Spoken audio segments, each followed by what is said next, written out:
What would it take for you to become a highly successful entrepreneur who is influential, impactful, not only on the lives that you're touching, but your own life? In fact, maybe enough for you to retire. Today, I've got two amazing guests who are Peter and Beth Bostwick. They're Silicon Valley entrepreneurs who started from nothing and they've grown their business. They've sold it on for multiple millions and they now are published authors. Welcome to the Harun Rabbani Show. If you've ever been following my work, you know I do not believe in accidents. Nothing happens chaotically, randomly. Everything is one beautiful synchrony. Recently, I went to a talk. I happened to be in California and I went to a talk to hear my good friend Jude Curran. Now, Dr. Jude Curran lives in England, but because we couldn't meet up, we decided we'll do it in California. And she happened to do it somewhere in Northern California, and she did this talk to a small group of people following the SAND conference. And I went along and I said, hey, let me come and join you and support you. And you know what? That was one of the best decisions I made because I met some absolutely incredible people who fulfill my dreams, because my dream, which is to be surrounded by inspiring people, people who inspire me, lift me up, who are making a difference to the people and the planet. Now today I'm joined by two amazing people. They're authors, they're entrepreneurs, they live in Silicon Valley. Their name is Peter and Beth Bostwick. Why did you choose to become entrepreneurs? That's an easy one. We were burnt out with what we were doing. Right. And it's like, we didn't want to work in the corporate world or in consulting anymore, and it was just like, they start businesses in Silicon Valley. Smart people. What else are you going to do in Silicon Valley, right? So let's just go back, because burnout is something which is prevalent within entrepreneurial world, certainly, but especially so in the corporate world. After how long were you working before you really felt the burnout? Probably 15 years. But the thing I realized after I had left was that I was really burnt out 2 years before. So I would say after 12, 13 years I was burned out. And I think a lot of that was because what I liked to do was make change, to push, to be on the front end of things. And there were several things that I did in large corporations that, were, not always seen as nice stuff. I was kind of always pushing the boundary. And so I think that wore me out a little bit faster than it might have other people. So how do you know you were burnt out? I mean, what were the symptoms? Well, technically, I was driving home from the gym about 1.5 years after I left my last job and just said, I need to figure out how to be happy, because I was miserable. And I'm listening to a show on NPR, National Public Radio, and they're talking about something, and it's like, this sounds an awful lot like me. And I'm listening, and finally they said, well, the symptoms of burnout are, and I thought, ding, ding, ding, that's me. I am burned out, but I'm not just burned out, I'm crispy fried burned out. I had those same sense of burnout in the last job I had before I even moved up to the Valley. So it was just, it was really bad. And it was time for me to leave. I was not productive for anybody. Now in the UK, people work 40-hour weeks, maybe 60 hours and some more. Right. In the US, you guys work a bit harder. What kind of hours were you working weekly? Oh, good Lord. It would vary, but I would say I would put in 9-10-hour days consistently. But it wasn't really the time. I really liked what I was doing. I think it was just the accumulation of just always having to push and push. Because I was somebody who was never satisfied with the status quo. Always had to change because it could be better, right? Could do things faster, better, cheaper, right? So why not keep pushing for those things? But when you're pushing against the infrastructure of a big company and one person, it gets to be pretty exhausting after a while. And so I went through 5-6 companies before I finally said, okay, I'm done with this. So I pretty much exhausted all possibility of going on, and I realized I wasn't happy anymore doing that. And it was then that I said, okay, I got to figure out how to be happy again, and what is that going to be? So that's when we ended up starting the software company. Coming over to you, Peter, so your journey, were you experiencing burnout, or was your journey slightly different? Well, it was slightly different, but I was definitely ready for a change. So I've been working in big companies and then working in small companies as well. But the feeling that I had was that I wasn't in control. I was relying on somebody else doing it. I didn't really, didn't know then what I know now, and I was giving other people that control. So I was like, okay, I'm getting buffeted around here. How do I do it? So we just decided, well, we're not getting where we want to with working in these companies. Let's do it ourselves because we think we know the answer. So that's a big decision you made, which is both of you decided to start a company, and both of you are breadwinners for the same household. Exactly. Right. Now, most people will be browning their pants at this point in time, of course. Usually it's one person or the other, so you took the plunge. What made you decide, right, this is worth the risk? Basically, I didn't want to look back and wish I woulda. That's why I could jump. I think he was okay with it, but it was, I didn't want to look back and wish 10 years down the road that I wish I would have taken a chance to do this. So that was a big, and I knew I was miserable where I was before, so there was no way I was going to go back and do what I did. So you're in Silicon Valley. You decide to set up a software company, which is the right place to do it if you're going to do it anyway, right? Right.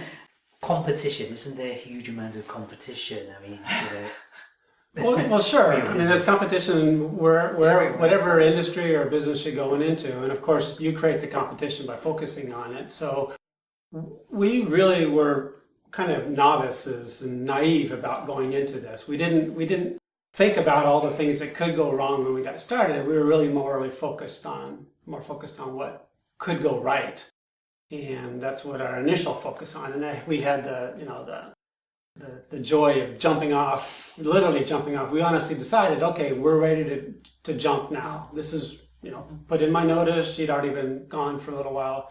We decided just to do it. Yeah. So there's a lot of entrepreneurs who are going to be watching, people who are working in the corporate field. Apologies to corporate employers, but this is going to be discussed. And some of them are going to want to jump. And with software, of course, it's very unpredictable because you start doing the research now, and 6 months later, maybe it's what you've decided was useful 6 months ago is now redundant. How did you manage to survive? I mean, I'm talking about financially. How did you survive, and how long did it take where you were purely in research mode?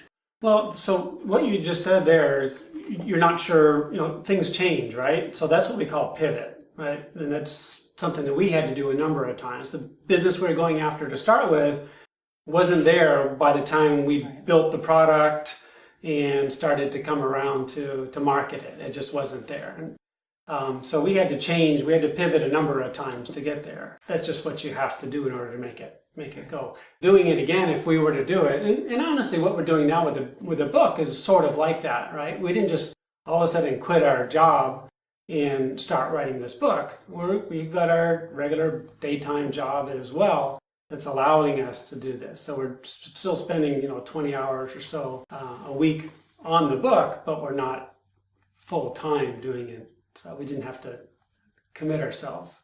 I think one of the things that's not really discussed much is there's really a significant incubation time frame to get a company off the ground. So people hear about these companies that just burst on the scene, but they've been out there for years. I mean, it's not months, it's years that you have to go in and you have to learn how to be an entrepreneur. And honestly, the academics is like diametrically opposed to entrepreneurship, just in so many ways. Corporate is not quite diametrically opposed, but you have a whole lot of resources that you're so used to tapping into that when you're out on your own, you don't have any of those things. Maybe you've got a network, which is really critical, but oftentimes if you're going into a different direction than where you were working in a corporate space, you have to build a whole new network, and that takes time. People have to learn about you and so forth. So, all those things that are in addition to building your product and then, improving it, because, it doesn't always work the first time,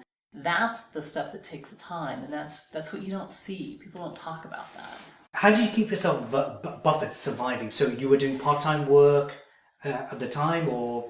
No, we were full-time in this. So we'd saved some money up and decided this is what we're going to do. We got some friends and family investments in there. So we were going down the path, and we talked quite a bit to potential venture capitalists. We decided we didn't need to go that way. One of the things that happened was the Great Recession.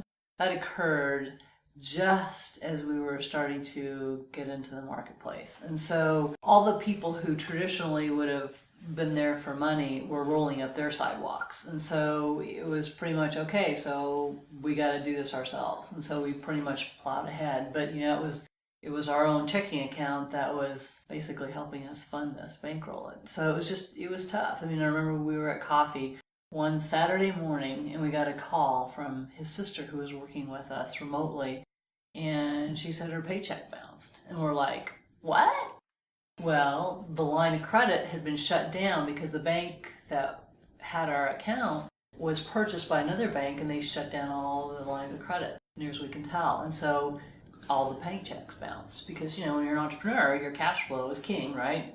But it goes like this. And so when that cash flow is like shut off, then you're gone. You can lose everything. And so I remember we had to go out and we had to pretty much fund payroll for a couple months out of our savings account. Well, that wasn't going to happen very long, so it was like kind of dicey there for a little bit. But that's the life it is for years. It's not just something you can just kind of just go into. So how do you decide to keep yourself going when the cash isn't coming in and you have to dip into your own private savings, which is really supposed to be there for you? Right. How do you know when to quit and when not to? Because you didn't quit, obviously. Yeah, we didn't quit, and that honestly, there were a few times we thought about it, but it really wasn't. We never really said, okay, should we start quitting or should we start winding this down? I don't think there was any time, and it took us quite a few years before we made traction, before we went anywhere, and then we started getting something, and then it was just enough to keep us going. But I don't think we ever once said, okay, It's time to wrap this up. Right. Because what were we going to go do? So this was going to be our retirement, so we had to make this a success. And I think that's one of the things that will separate what I call the true entrepreneurs from the wantrepreneurs, my name, is the people who have to make it work. And when you have to make it work, there's a very different perspective you have than if you've got something that you can fall back on. And that's why I think it's so important for entrepreneurs to think ahead a little bit, save some money, but just know if you're going to make it, you're going to make it, and you're going to make it. That's where that's why you can choose peace is so powerful, because the way you think about it makes all the difference. And I remember there was a post from Y Combinator that says, a company never dies while you're still working. Sure. So if you still come into the office and you're still doing your work, you're typing code or you're visiting potential customers or whatever, the company is not just going to shut down while you're still actively in it. So as long as you're still in it, it's still worth pursuing. So when did you get this company started? So we got the company started way back in 2004. So we decided that we were jumping off the bridge or off the cliff, basically, and get the company started. We had this great idea about, at that time, serial number tracking and RFID. And how did that go? Well, how much serial number tracking and RFID business do you think is out there? So it really didn't go anywhere. So I was familiar with a number of industries that did a good deal of serial number tracking, and they wanted to use RFID to make it happen. But the technology was never there, and the business, we could never really make enough of a business case to make it happen. But we struggled and pushed. We had a patent out there, all this kind of stuff to make it happen for the first couple of years. And then we pivoted. Okay, so pivoted meaning you changed your mind. What we did is we said, okay, we still want to be entrepreneurs. We want to make this a go. And this is a big mistake that entrepreneurs shouldn't do. They should figure out what business they want to be in and go after that and build a product to make it happen. Right. Don't build a product. That's right. Well, we ended up doing, I'm sorry, go ahead. Don't build a product and then go find a business. Okay, that's interesting. Find a business you want to be in and then build a product for that business, not the other way around. Right, so this is a classic mistake that most wannabe entrepreneurs make, which is or entrepreneurs, I will say. We made it. Yeah, we're like someone want to learn coaching and they want to be a coach, but they don't know who to coach, or they make a widget. Yes. But maybe there's not a market. Okay. For the widget, exactly. This is a huge thing. So we didn't do that to start with. We knew that there was a need for this. It wasn't as big a need as we want. But we did sell our product to to some technology companies here in the Bay Area. Yeah. But then we said, okay, our technology is not going where we want it to. Where else can we apply it? And that's the wrong thing to do. The right thing to do is, okay, where else do we have passion? What's an area where we have passion, that we understand the market well enough that we can pull together the technology and the people to go after it. And so what market did you decide to go for? So the next market we went into there was going after returns, because we were into tracking and serial numbers. So we talked to people and they said, yes, huge opportunity, billions of dollars of lost money that's lost through returns and warranties and repairs and all that. And it's true, it really is a huge market, but it's not a market that they want to invest in. So again, we missed the market a little bit there as well. And what was the final market you decided to stick with and before you sold your company? Yeah. So the market that we went into was built on some of the technology we had already, which was around information at what we call the point of decision. So when you're in a store, you figuring out this is before the cell phones came out, right? You wanted to figure out what you want to buy. We wanted to provide information for people to make the right decision, or maybe make the salesperson help you, or allow the salesperson to help you make the right decision. So we had these kiosks, basically, or technology within the store that helped people. And then we got a call from somebody that says, hey, can we use your technology that's already designed for working remotely in the retail store? Can we use it to create this thing called a micro market? So can you explain a bit more about the micro markets for those who don't understand, because this is totally new to me as well? So a micro market. So imagine like a 7-Eleven with shelves with product on it and coolers with beverages and snacks and sandwiches inside. So what we were able to do is take the concept of this micro market, make it self-service, and put it into office buildings. So we replaced vending machines where people normally get their lunch and put in this little store. And it worked great. It sounds like self-service also means there's a lot of trust involved. Like people sometimes get hungry and they don't have money on them, and they... Well, that's where timing was key, because a recession was occurring in the States, and a lot of people were being laid off or were being threatened with layoffs. And when we put the first micro marts out there, they were being tested literally, this is something that we can work. Because everybody was concerned about losing their product, right? They didn't want to put stuff out on the shelves and it was always locked up in a machine. But we rationalized it around, if we put this stuff out there, this is the two of us rationalizing it, if we put this stuff out there on these shelves and people come in, are they going to want to lose their job over stealing a Snickers bar or piece of candy or a soda? Probably not. So the thing that's important about the micro marts is there's cameras that, it's an enclosed space. You can only get in with a badge reader or some kind of ID. So it's not just anybody walking through. But the cameras will track, 24/7, because they're open 24/7. There's nobody in there staffing it. It's just a kiosk. The people will come in to restock it, but, they're in and out. So the cameras would track, any kind of activity, as well as the software. You could tell certain things that came off of the software in terms of transactions, what was going on. So yeah, and theft really wasn't an issue. So we went back and looked at the numbers, and it was like, just similar to retail, 2-3%. Given the fact that the vending machine market is everywhere, schools and public places and private spaces, how did you manage existing competition? They've been there for decades. Well, so the nice thing about it is they weren't our competition, they were our customers. Yep. I see. So all those people that were basically breaking even by feeding vending machines and getting the coins out and all that stuff were able to put in our micro market and make a lot more money.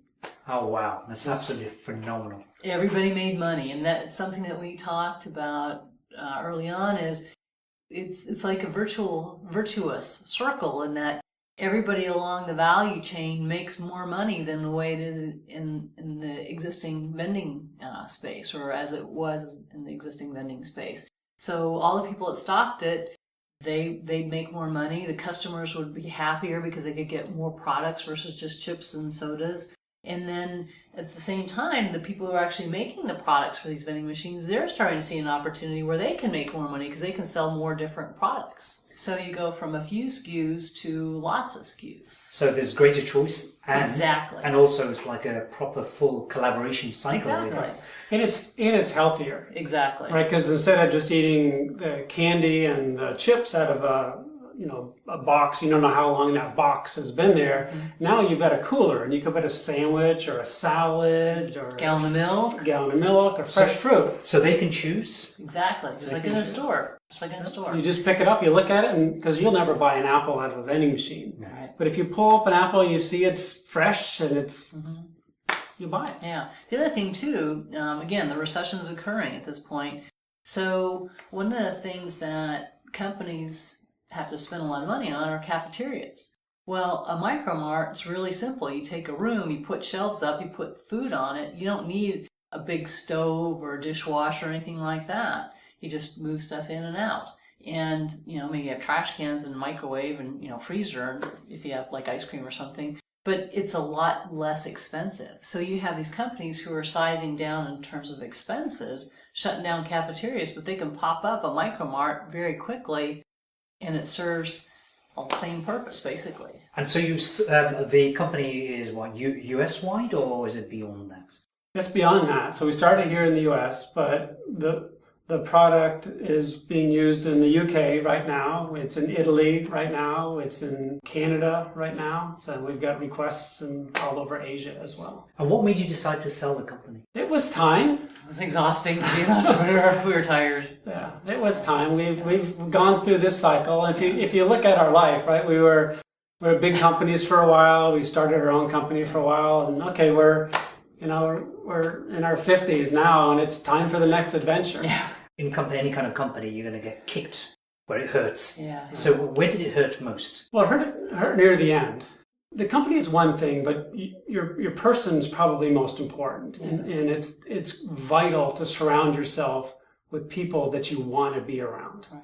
That is probably the most important lesson. So don't take an opportunity just because it might be financially beneficial or it might seem like a good idea at the time, but really surround yourself with people that you want to be with. And that actually goes back to the very beginning. One of the things that's really tough is, you're starting a company, you have no money. I mean, maybe go raise money later on, but you still have to build something to sell or to, get something to invest in. So finding people that you trust, that you can work with, that are in the game and so forth, even though you can't really pay them much, that's a really, really tough spot to be in. And then along with that, giving out equity, and, every entrepreneur gives away way too much equity, but, when you look back on it, sometimes you're in a rock and a hard place, and you need to do that because you need that skill set that person brings. But then, who do you bring on board? The first few people are really key, and I think that's something that entrepreneurs don't really realize, because you have this need to get somebody in that has a certain skill set and you've got somebody available. It's like, what can I do to bring that person in? But if they're not a good match, they can totally blow everything. So, there's customers you got to think about, who do you want to work with in terms of your sales and so forth. And sometimes you have choices, sometimes you don't. Same thing with employees. In fact, even more so with employees, because those people are with you. I would argue the same thing of investors. You're married to these guys. It's not like you can just say, okay, well, let's just go our separate ways. It doesn't work that way.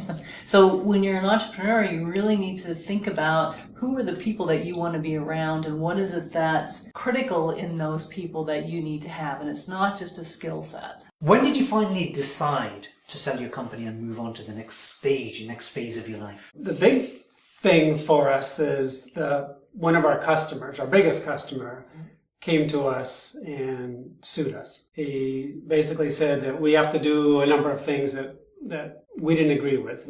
Whether they're right or wrong is immaterial, but we didn't agree with doing them. We were pushed to a point where we decided no, enough was enough. So he came back to us and decided to sue us. He was our biggest customer, so all of a sudden he was going to leave us, and we didn't have the funding for the 20-something employees that we had. With hindsight, what would you have done had you known this was going to happen? If you could do it all over again? Nothing.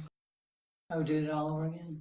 We would have done some things different early on. But I also know that things, like you said, you started off this whole thing. Things don't happen by chance, right? Things happen because that's the way the world works, right? Our mind creates the things that happen to us. So I had viewed myself, maybe we're getting a little personal here early on, but I had viewed myself as a victim. And I had somebody, this customer that came in and was very good at letting me become that victim and living that out. So in being that victim, I was victimized, if you will. It happened that way. But I don't think I would have seen myself as the victim if I didn't have this turning point in our life that made it happen. So Beth answered the question the right way. We wouldn't be here now. We wouldn't be exploring and expanding the way we are if we didn't have that turning point. So you made your millions, you sold the company, you made your millions. You decided to write a book together. Do you want to share with our viewers what the name of the book is? The name of the book is You Can Choose. Okay, so why You Can Choose? Well, the biggest thing that I got is while I was going through the trials of understanding my victimhoodness, right?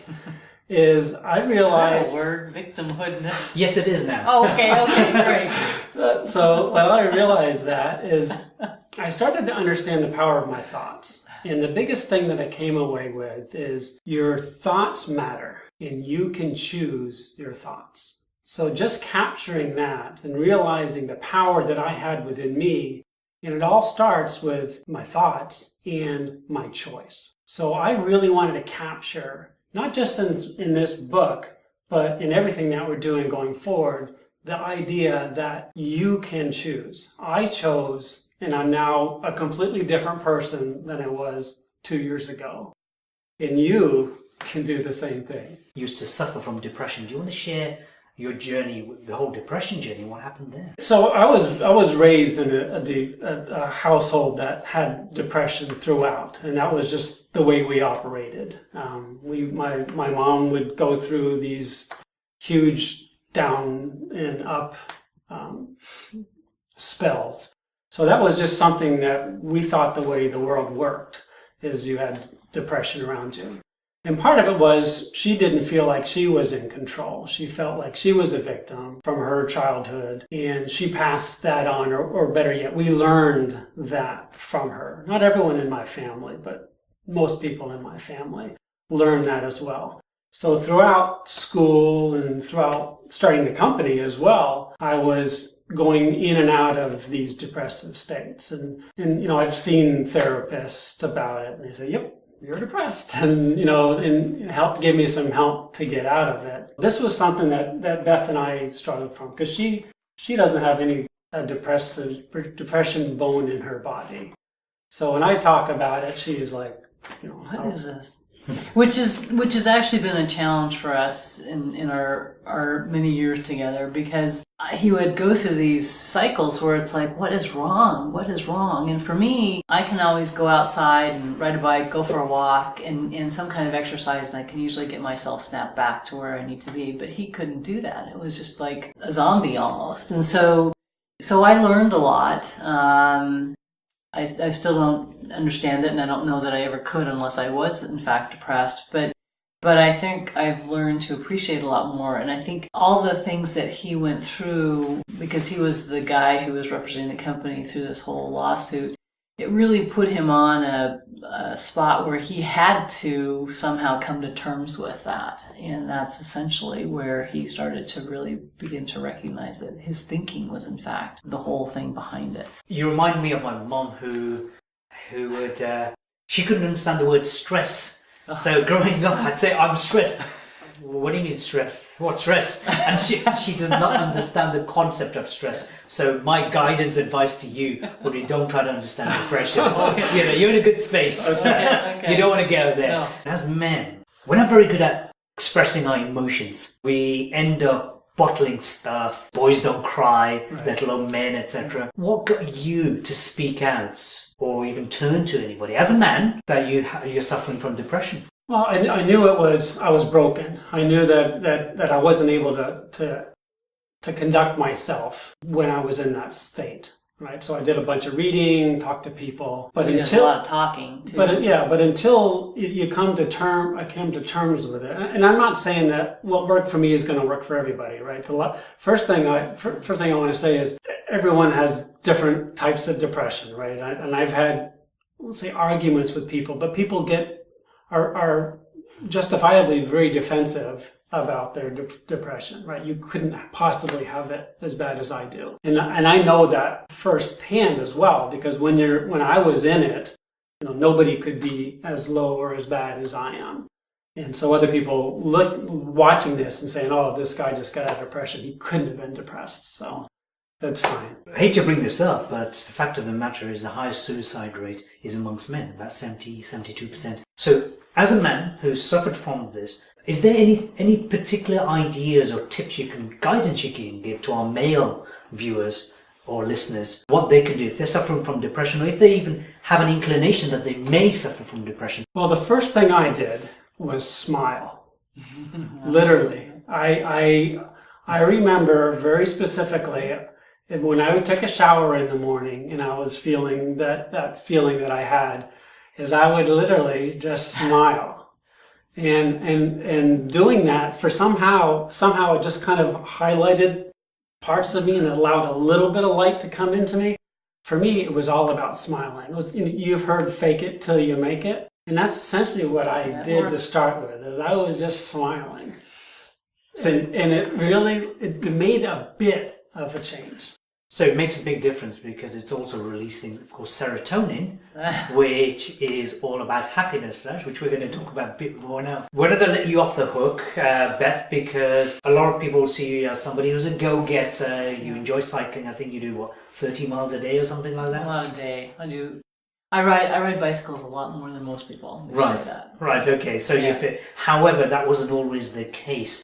And you suffered from multiple sclerosis. Do you want to share a bit more about your story with multiple sclerosis? So when we went to college, grad school, we went to get our business degrees. I found out basically within the first 2 months of starting the program that I had multiple sclerosis. And that was such a shock to me because my whole life I've been so physically active. And prior to that, I had been racing bicycles, and I had been racing at a pretty decent level for women. This is 30 years ago here, so I couldn't imagine myself not being physically active. And all I could think about and all I could read about, and this is pre-internet, so we didn't have a lot of access to data or information like you do today, was that I had to quit school and I needed to kind of curl up and go away. But the thing that was so frustrating for me is here I was getting started with my life. I was going to school to go get a better job, go do some things, and now I'm supposed to just dry up and blow away. And it's that wasn't going to work for me. And this is really what's, in retrospect now, with all that we've learned about the power of your thinking, that's where I first started to realize, didn't know I was doing it, but if I started to think about myself getting back out on the bicycle, because I was pretty laid up. I had to quit several classes and they kept me in the program and I ended up graduating, which is good. But in that 3-4 month time frame, I was pretty disabled with the effects of the disease, but also some tests that they had run, which pretty much knocked me out. And I kept thinking, when I get back, I'm going to be getting on that bike. I'm just envisioning myself riding the bicycle. I can feel the wind in my hair. I can breathe the cool air outside. And so even though I was laid up in bed, because I literally couldn't get out of bed for a week and a half because of some of the tests, that thinking was what got me through it. And not only did I graduate, but I graduated pretty much at the top of the class I was in. And so that experience stayed with me through all the other experiences I've had, whether it was in the corporate world and the startup space. So you were asking earlier about how did you keep going? That experience in and of itself was something I referred to again and again. You made it through something that tough all by yourself, Beth, all by yourself.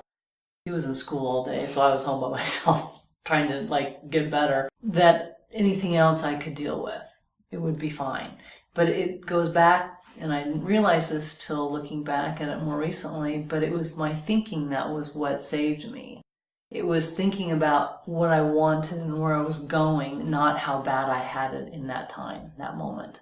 That's the difference. So your thoughts really matter. Totally. And that's why you wrote your book. So before we move on to that, you've been married 33 years?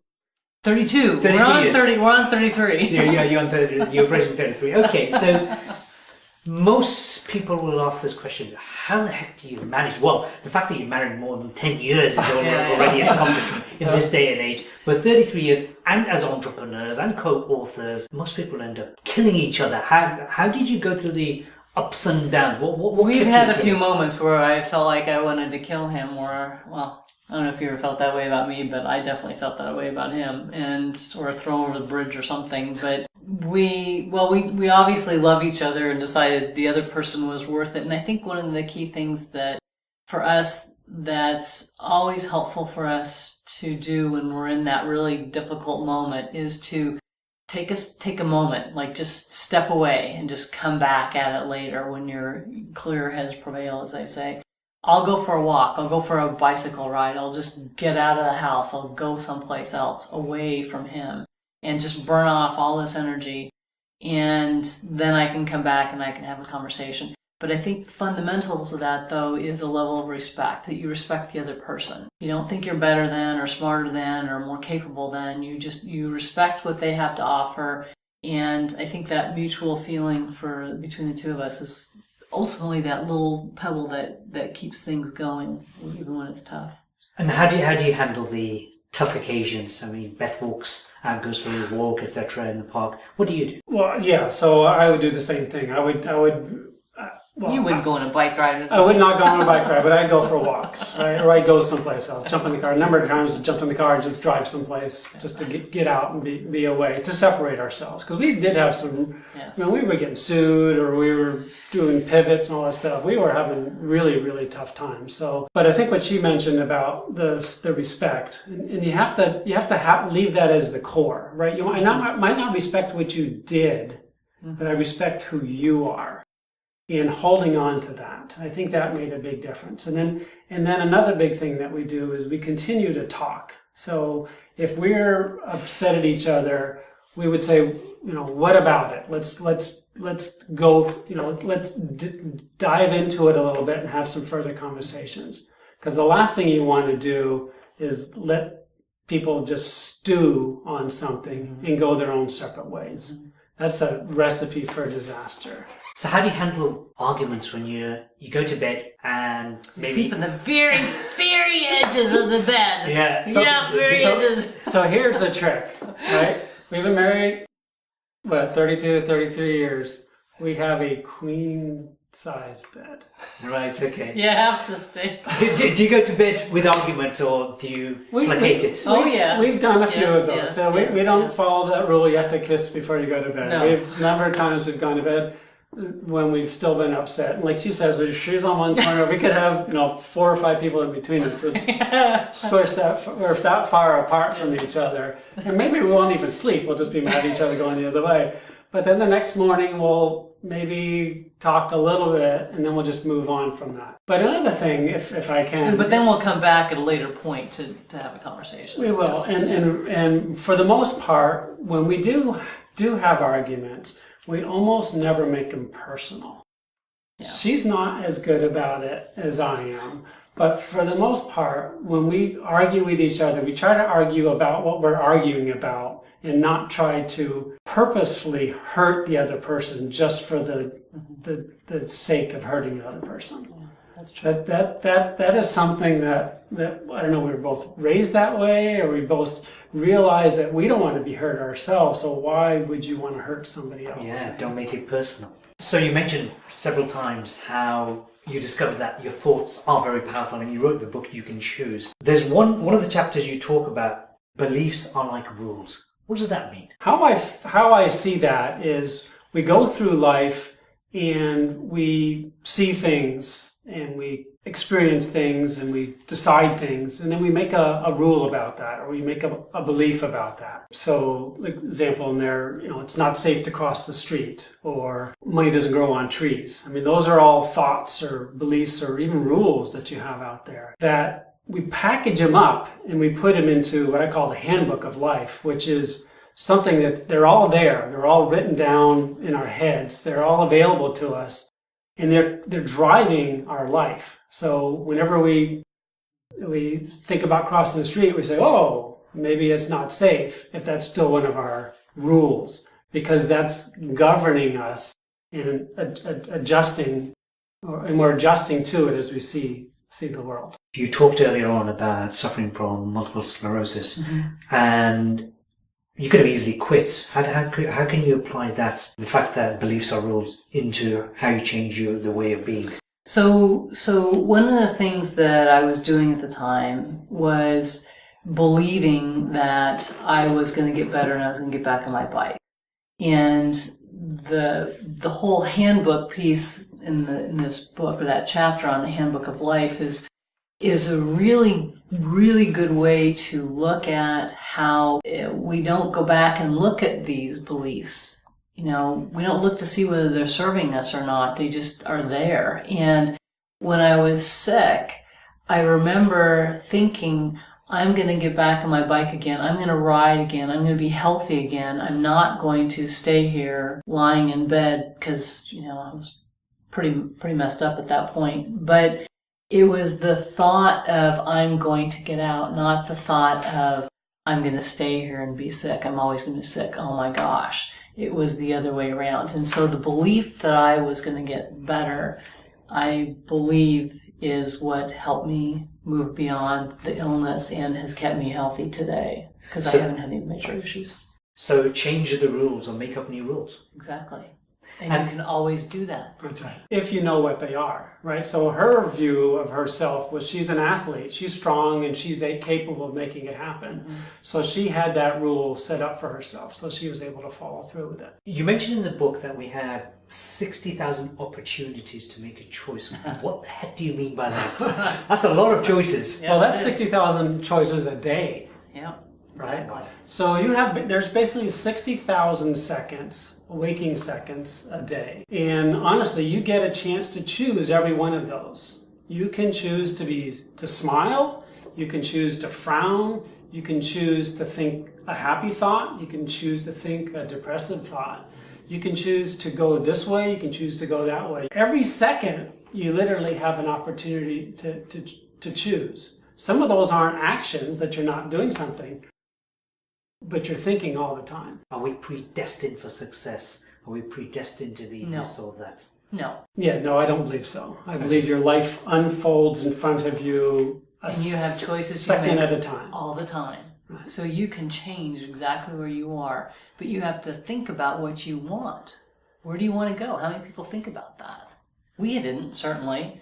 But I think now we're making a very conscious choice now to move forward with the whole You Can Choose book, because that's fundamentally what can help everybody in the world. It doesn't cost anything to think differently. You don't have to tell anybody you're thinking differently. You can just do it. So if that's the case, why aren't people doing it so much? They don't think they can. They don't give themselves that. They don't own that. And I think that's something that a lot of people cover it up with, oh, I can't because, or I'm told to do this, or there's social norms. And I think all is up in the, you don't have to do all that if you don't want to. You can choose that to do differently. Well, the whole point of entrepreneurship, for example, is to break the rules and make new ones up. That's right. Exactly. Some people are born rich, other people accumulate their wealth over time, but a lot of people stay poor. I grew up in a very rough urban neighborhood, in fact, several urban neighborhoods. You can call it the ghettos. There's a lot of racism in one and a lot of violence in the other. In fact, there's violence in the other one as well. This is not about me. This is about hearing your perspective. How do people move from the space of doing okay or maybe even not doing well, and then finding themselves one day wealthy if their family's never been wealthy, if their parents weren't educated, and so on? Well, so I can talk about this big time, right? So I used to live in a tent. We had food stamps down in Florida, right? We had a food voucher program, right? I remember my parents didn't have enough food for us to eat at times. We had chickens that we had to kill to eat. So I was very, very poor at various points in my life. I remember even when I was going to school, when I met Beth, I remember I was going to graduate school, so how hard could it be? But I remember for when my little bit of money ran out, I was eating apples and peanut butter sandwiches at the end of the week, excuse me, the end of the month, going to school. So I know what it's like to be poor. I was there. And and over the time, I changed my mind. I saw what it was like to not be poor. Can you suddenly change your mindset? Because I just get this feeling that you can't suddenly go from growing up in poverty to suddenly having that huge abundance mindset. Is it a gradual thing or is it a sudden thing? I mean, what are your thoughts on that? Well, it can be a sudden thing. It honestly can be a sudden thing. If you honestly see yourself differently, you can move into that. But you have to believe it.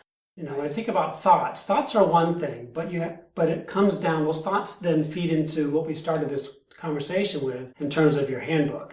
If your handbook that you've written for yourself says, I'm poor, I'm going to be poor, I'm always going to be poor, and that's what you believe yourself to be, then no, it's going to take forever to make those changes. But if you really honestly think about it and change those beliefs so that no, I am going to be wealthy, however you define wealth, you can make those changes. In the movie The Secret, they talk about the law of attraction, thoughts become things, etc. I've yet to meet anyone sat on their backside looking at a $100 note or writing themselves $1 million check, doing nothing and using thoughts to get that million. I mean, how do you? Well, but I think it's you live your life. I mean, you have to live your life. But I think the thing that's important is, what are you thinking every day as you're living your life? Are you thinking about how you're going to take revenge or how you're unhappy about this or that? Or are you thinking about what you want?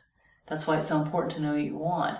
And as part of what you want, then there's the beliefs. Are there beliefs that are getting in the way of you or creating hurdles for you to get over? So using Peter's example, if you believe that you're poor and you're always going to be poor, well, what if you think instead, I'm going to have a wonderful home, I'm going to, have all the clothes I can choose, and I believe that. I don't believe I'm poor. Maybe in this moment I am poor, but I'm thinking about where I want to go, where I will not be poor. And again, what's your definition of success or lack? I think that's important, but that goes back to what do you want, and really thinking about not only what you want, but then are there thoughts that you have or beliefs that you have in particular that say you are not successful or you are not happy? Is it because your mother always told you, well, we're never happy? Do you believe you're never happy because your mom told you, or is that something that you think is something that you should believe because it's working for you? Well, if you're not happy and you want to be happy, I'd say it's not working for you. So it's going through and just thinking about what those beliefs are that are really limiting you. In fact, that's what I call them, are limiting beliefs, because they're not enabling you to become what you want to become. And where does action come into all of this? Action is a result of your thoughts. So you think you want to do something, you go out and do it. If you act without the thoughts behind it, you're wasting your time. So if you don't think you deserve it, or you don't think you can achieve it, but more importantly, you don't believe you deserve it, you don't believe you can achieve it, you can act all you want and you won't get there. So it's what people call inspired action, right? Inspired action is action that you're compelled to take because it's the next thing to do based on the vision you have for yourself. Right. Versus, oh my gosh, I have to do these 10 things or these 5 things or these things because somebody else told me that's what I need to do to be a successful entrepreneur. No, it's what you think you need to do to be successful. So all those societal norms, all those things that are tradition for whatever reason, if they're not working for you, don't do them. Don't think about them. Don't believe in them. Believe in what you want for you. That's so powerful, but it's so hard for us to get past that. So that's called alignment. I know it is. It is. So do everything in accordance, which is according to yourself, which is pure alignment. So What comes first, happiness or success? Happiness. Happiness for sure. Yeah. You can strive for happiness through success, but if you don't already have that happiness in you, you're going to be disappointed at every single time you go, right? I mean, so we've had lots of examples. So when we lived down in Southern California, right? We had a beautiful house, lived on a golf course, living the high life, right? And we were unhappy. And we were miserable, right? I was still suffering from depression. She hated parts of her job. We were miserable. You know, we had it all, and we had it all according to what society calls all, right? But that wasn't what was making us happy. Right. So we're happy now, and we'd be actually happier now regardless of what we had, just because we now know that it starts with happiness. So it starts with your thoughts. I'm sorry. It starts with your thoughts. Happiness starts with your thoughts. So you choose to be happy. Exactly. Right. Hey, so that's a catchy title. Yeah, you choose to be happy. Yeah, I like that. You should write a book on that. There you go.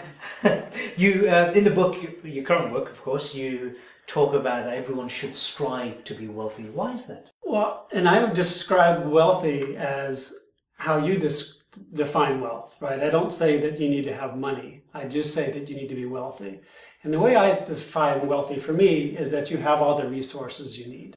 And resources doesn't have to have money, right? Resources could be family, it could be friends, it could be paints if you want to paint, it could be words if you want to write. Whatever it is, you should have as much of what you want as you want. So you're entrepreneurs, one with a background in technology, another one with background of organizational behavior. And you mentioned in the book about the readers ought to be like an artist, be artists. What do you mean by that? So what I mean by artist is to be creative.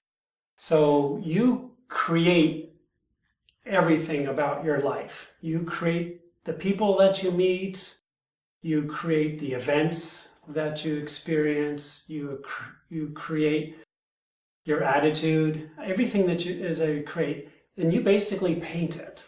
So you can paint a beautiful world, or you can paint one that's not as beautiful as you want it to. So you have that creative ability to do so. So I want everybody to realize that they are the creator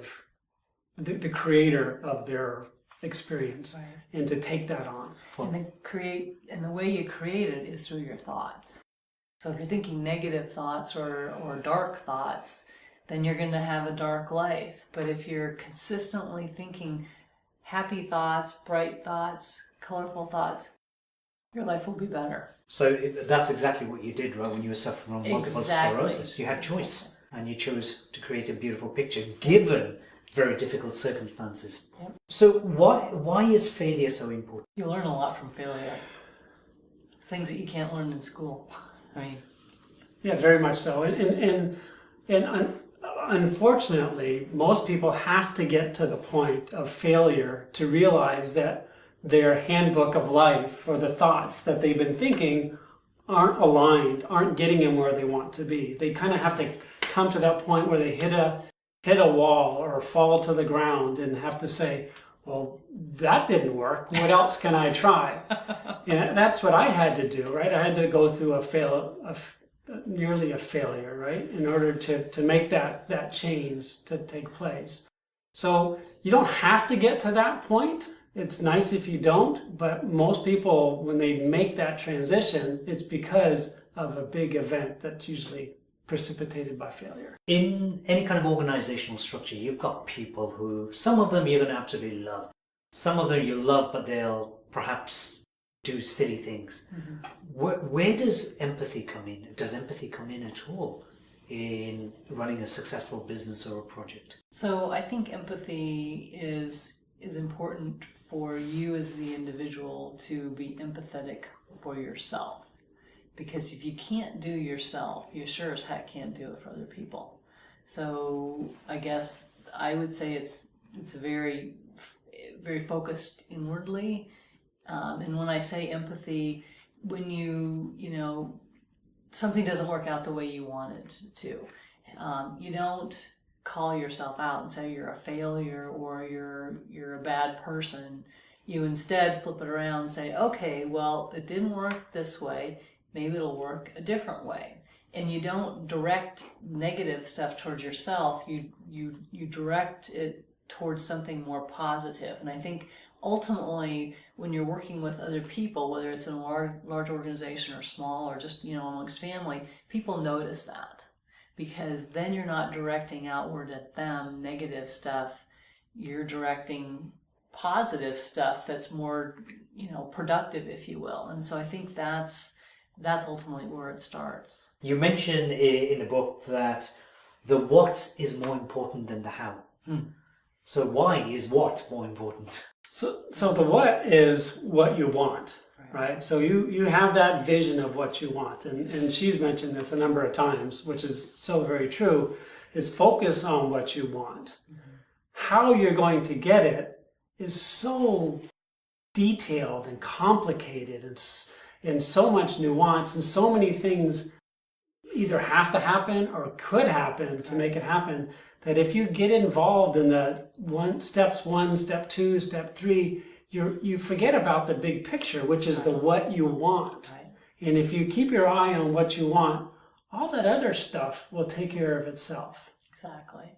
And that's a really important piece there, because everybody's focused on the how. Doesn't matter how, focus on what you want. And you just stay focused. You stay focused. Don't worry about the how. That takes care of itself. That's the thing that's so amazing. That's one of the limiting beliefs we all have, is we have to figure out the how. No, we don't have to figure out the how. We have to figure out the what. And think about the what. Envision the what. The how is the beliefs that get in your way.